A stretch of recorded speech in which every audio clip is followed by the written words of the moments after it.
明明是众人眼中的好妻子，却偷偷与小白脸在公厕里幽会，可他却浑然不知，正因自己一时的激情放纵，竟将夫妻二人的命运推向万劫不复的深渊。康妮是一位魅力四射的中年女性，不仅有个事业顺遂的好丈夫，儿子也聪明可爱，优渥的家境足以让他们在郊区过着令人羡慕的安稳生活。然而，一场狂暴的台风无情地打破了原本该有的平静。这天，康妮在市中心采购完生活用品后，突如其来的台风让她措手不及，康妮只能拼尽全力走到马路中间，试图拦下一辆出租车，可在这肆虐的狂风之下，根本没车愿意为之停留。无奈康妮只得艰难前行。而此时，一个帅小伙从对面走来，然而就在这混乱之际，两人竟与对方撞个满怀，他们的命运也在这场意外的邂逅中发生偏离。当康妮踉跄地找个台阶坐下后，焦急地请求男人帮她拦车，可对方却惊愕地发现她的膝盖早已被磕破，于是连忙示意自己就住在楼上，并热情地邀请康妮去自己家中处理好伤口后再回去。Come on! I'm not an axe murderer. I promise. 或许是被小伙的幽默所打动，又或许是膝盖的疼痛难以忍受，康妮竟鬼使神差地放过了那辆好不容易出现的出租车，跟着这个陌生男人走进了公寓的大楼。但他万万想不到，这将是他此生最懊悔的一次决定。刚踏入公寓的大门，停运的电梯仿佛是一个不祥的预兆，让康妮下意识地放慢了脚步。可小伙的催促声却似一种难以抗拒的魔力，促使着他来到了男人的家中。交流中，康妮得知小伙名叫杰森，是个书籍商人。尽管杰森表现得礼貌周到，但康妮内心依然保持着一丝警惕。在走进洗手间处理伤口时，他还特意将门反锁上，直到反复确认后才放心。然而，当康妮护理好伤口准备离开时，杰森却已经给她冲好了咖啡。但由于担心儿子放学没人接，于是康妮借用了他家的电话。可当他安心地询问家中情况时，却丝毫没察觉到自己那风韵犹存的女性韵味，以及那双修长而富有线条感的双腿，已然让血气方刚的杰森心惊荡漾。正当康妮专注于电话时，突然一块冰块附在她的腿上，那冰凉的触感以及这突如其来的关心，瞬间让康妮的心湖泛起层层涟漪。于是苍忙地挂断电话准备离开，可就在康妮转身之际，杰森却叫住了她。 Before you go, take your book. Oh, no, I couldn't. I don't. Sure you can. Souvenir. 见康妮有所顾虑，杰森故意与其保持一定的距离，接着引导她走向书架。直到康妮拿到那本书后，杰森连忙要求她打开第26页。This all that youth will give to you. It is the season for wine, roses, and drunken friends. Be happy for this moment. This moment is your life.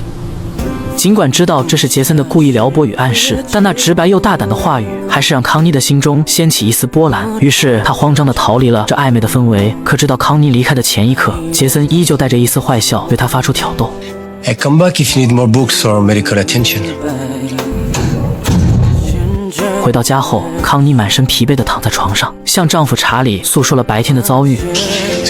也许因为夫妻间长期的信任，丈夫并未多想，只关心妻子的伤势。可他怎么也没想到，妻子口中这个普通的男人，将会是摧毁他们幸福家庭的定时炸弹。然而，因为白天杰森那充满暗示的暧昧话语，这晚康妮的内心如波涛汹涌，她渴望从丈夫那里得到一丝安慰。可就在夫妻二人沉浸在亲密的氛围中时，儿子那稚嫩的呼喊声打破了这难得的温馨时刻。隔天，康妮在整理物品时，无意间瞥见了杰森送的那本书籍，在好奇心的驱使下，她将其打开，却发现一张名片竟从中掉落。康妮俯身捡起，只见名片上清晰地印着杰森的电话号码，她心跳顿时加速。很显然，这是杰森的惯用伎俩。但尽管康妮看穿了他的小把戏，可当经过市中心的一个电话亭时，她还是不由自主地拿出了那张名片，带着既期待又紧张的心情按下了那个号码。可当听见电话那头久久无人接听之际，失望顿时如潮水般涌上她的心头。然而就在康妮准备挂断电话的瞬间，杰森那充满磁性的声音突然响起，轻轻地拉扯着康妮的心弦。 Come and see me. What? Yeah, take a break. I'll make you some coffee. 尽管只是这么短短的一句话，却足以让康妮的脸颊顿时泛红，仿若一个情窦初开的少女，让她无法抗拒地再次来到了那间公寓。然而，当杰森帮康妮脱去外套时，手指竟故意试探性地划过她的肌肤。见对方并未流露出抗拒之意，他的嘴角瞬间勾起一抹得意的微笑，紧接着更是肆无忌惮地拉起康妮的手，缓缓地引向那凸起的盲纹，嘴里还说着带有挑逗的话语。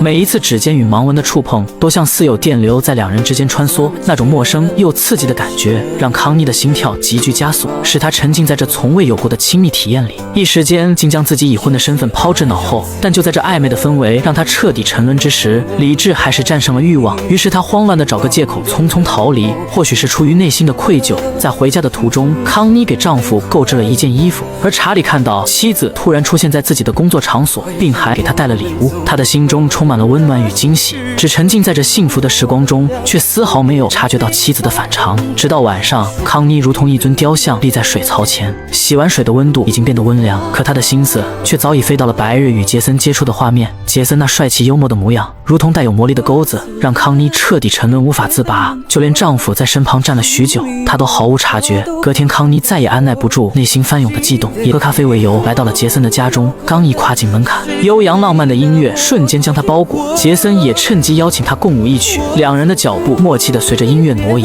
而杰森温热的气息和撩人的情话让康妮瞬间兴奋得难以自持。然而就在他们沉浸在这份美好氛围中时，音乐却戛然而止，那突兀的停顿如同尖锐的警钟，将康妮从梦幻中拉回了现实。她的眼神中闪过一丝慌乱与懊悔，随后便再次选择了逃离。可因为外套没拿，康妮又折返了回来，但这一回杰森一定不会让她逃走。终究在杰森强烈的攻势下，康妮内心的最后一道防线终于崩塌，她再也无法抵挡这份情感的洪流彻底沦陷。而杰森那如火的激情更是点燃了康妮心中长久以来被压抑的渴望，直到回家的途中依然沉浸在刚才的缠绵与甜蜜中，可她却浑然不知自己的行为将会给三人带来一场灭顶之灾。之后的日子里，两人见面的次数愈发频繁，每一次相聚都仿若干柴烈火，而杰森总能以他独有的方式带给康妮前所未有的刺激与欢乐，让她深陷其中无法自拔。即使在家中，康妮都难以抑制对杰森的思念，常常在电话里与他打情骂俏。然而这天，当康妮再次前往杰森家时，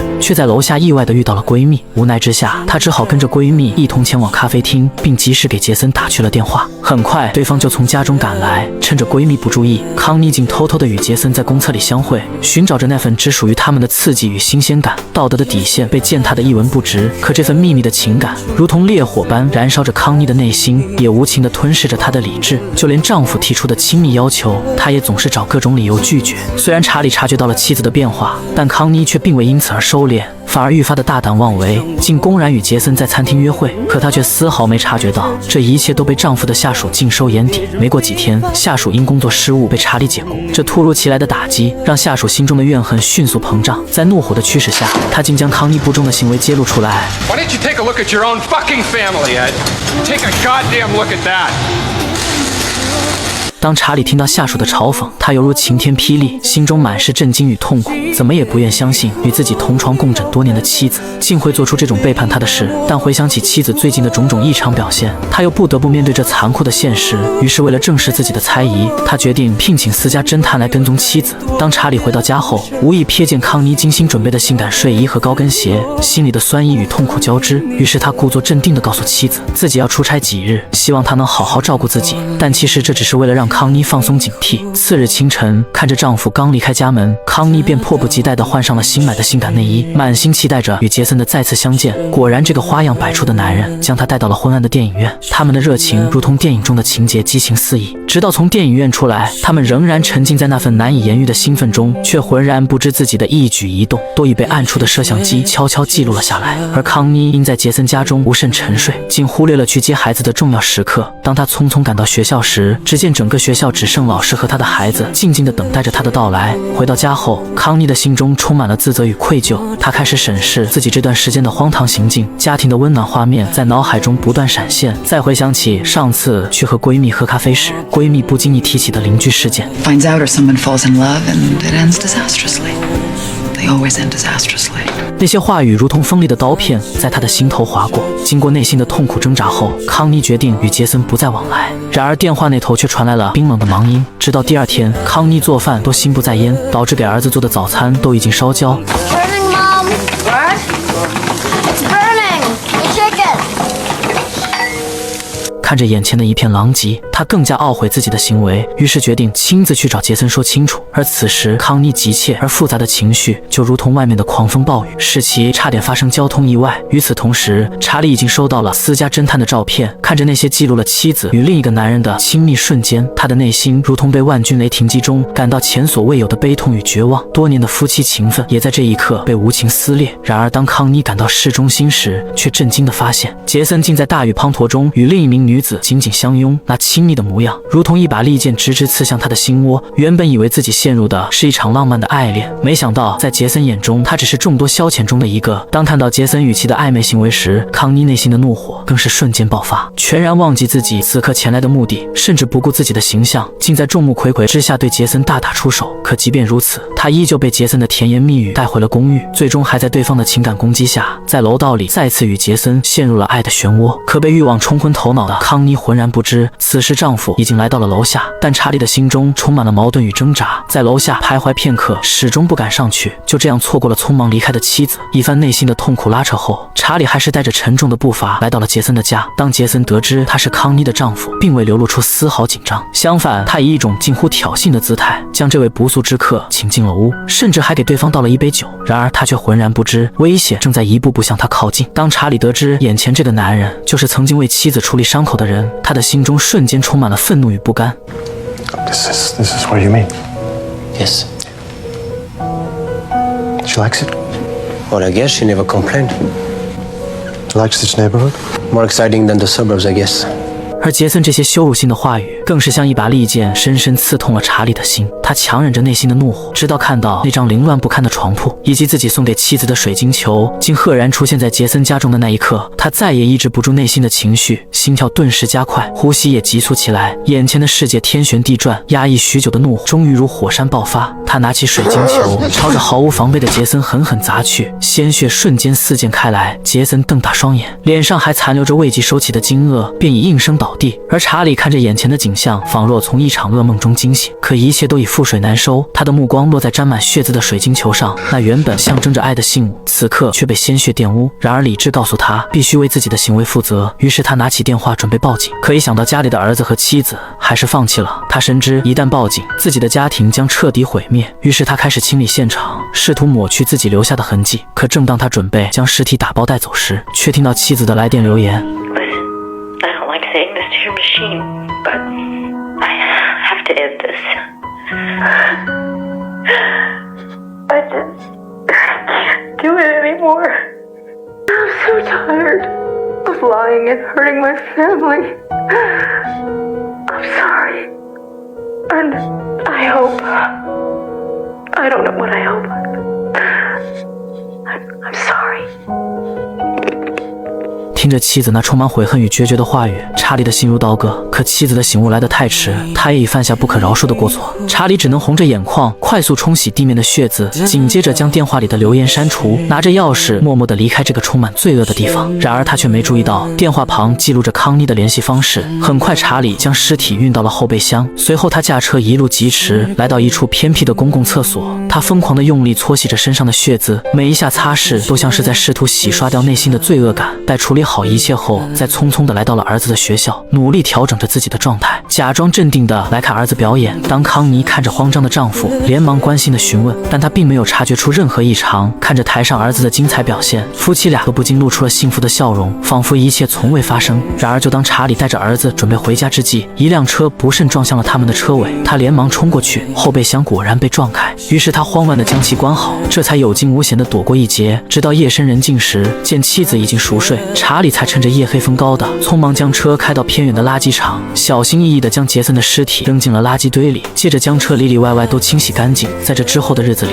查理仿若置身于一场醒不来的噩梦之中，每天都过着胆战心惊的生活。无论是在哪里，杰森死去的画面总会在他脑海中浮现，导致他每天都心不在焉，以至于鞋子都穿错了。然而这终究包不住火，即便查理已将一切布置得滴水不漏，可仅仅过了短短1个星期，警察还是找上门来。原来今天早上，一个清洁工在垃圾堆发现了杰森的尸体。当康妮得知杰森的死讯后，瞬间悲伤如汹涌的潮水将她淹没。但此时在丈夫的面前，她不得不保持表面的平静，接着便向警察谎称自己只是去买书籍。可对方却说在杰森的桌上看到了他的电话号码。面对警察接二连三犀利的拷问，康妮的内心压力如山，生怕查理知道两人的苟且之事。一旁的查理同样如履薄冰，生怕露出一丝破绽，于是连忙装出一副不满来阻止对方的问话。最终，警察在没有任何证据的情况下，也只得暂时离开。可杰森的离世却如同一块沉甸甸的巨石，压得康妮无法喘息。几天之后，康妮拿着丈夫换下来的衣服前往干洗店，却无意间发现一个信封。打开信封，看到竟是丈夫偷拍她与杰森的亲密照片。康妮的大脑瞬间一片空白，照片上的画面如同一把利刃，直直刺向她的心窝。而与此同时，她不得不开始怀疑丈夫的杀人动机。一时间，恐惧如潮水汹涌袭来，令她几近窒息。直到晚上，闺蜜们来到家中，康妮又再次看到了那个原本已经送给杰森的水晶球，让她更加笃定杰森的死与丈夫脱不了干系。当她用满是质疑的眼神看向丈夫时，对方闪躲的目光、不自然的神情，更是让她确定了自己的猜测。隔天一大清早，看见丈夫呆立在房中央，康妮缓缓地向他靠近。Did you hurt him? Talk to me. Tell me what you did. You tell me what you did. You fucked him over and over and over. You lied to me. I gave everything. You threw it all away. Like it was nothing. You didn't think I'd know. I couldn't feel it. I knew it from the very first day. 此刻，康妮感到无尽的懊悔与羞愧。面对丈夫的愤怒，她也只能默默承受。而他们原本温馨的家庭，也在这场暴风后彻底撕裂。但在儿子的面前，他们还是一如既往地维持着当初的祥和。当康妮看着和丈夫的婚纱照时，幸福溢于言表。只可惜，一切都已不复存在。随后又再次拿起丈夫曾经赠送的水晶球，打开底座才发现里面藏着一张全家福的相片，反面竟是丈夫写下的情书。顿时，往昔所有美好的回忆都在她脑中浮现。那些平凡日子里的温馨瞬间，此刻都变得无比珍贵。在看着深爱自己的丈夫，尽管被愤怒与痛苦扭曲了面容，可她知道那爱已从未消失。为了替丈夫隐瞒罪行，康妮烧掉了那些与杰森的照片。看着这些相片在火光中化为乌有，她想起了与杰森的初次相遇。如果当初没有走进他的家，而是打上了那辆在路边等候的出租车，如果当初没有给杰森打去那个电话，一切是不是都会不一样？可人生没有如果，康妮亲手将自己的生活推向了万劫不复的深渊。虽然电影的结尾没有表明查理是否受到法律的制裁，但不可否认的是，康妮不忠的行为已然造成了无法挽回的后果。婚姻中的忠诚并非只是一句誓言，而是在平淡日常与种种诱惑下坚守的底线。我们总是容易被新鲜感诱惑，而忘记了身边珍贵的一切，若不及时醒悟，只会万劫不复。所以珍惜眼前的幸福，坚守道德与理智的底线，莫让欲望操控人生，否则必将付出惨痛的代价。